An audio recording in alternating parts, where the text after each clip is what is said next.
ముందుగా ఇక్కడికి వచ్చేసిన అందరికి థ్యాంక్ యూ.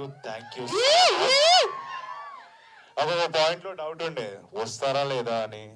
మీరందరూ వచ్చారు, నా గుండెల్లో ధైర్యాన్ని నింపారు.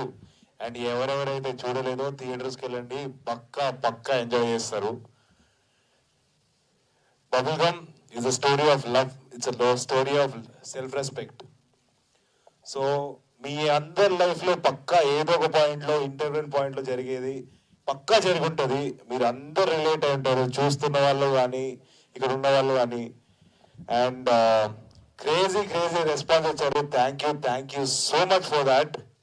అండ్ లాస్ట్ గా నేను ఒకటే చెప్దాం అనుకుంటున్నాం, మాకు కావాల్సింది మేము లాక్కున్నాం, నచ్చినట్టు మార్చుకున్నాం. So thank you so much. ఏదో ఒక పాయింట్లో కాదు, మనోళ్ళు ఎప్పుడు లవ్ చేస్తూనే ఉంటారు, ఎంజాయ్ చేస్తూనే ఉంటారు.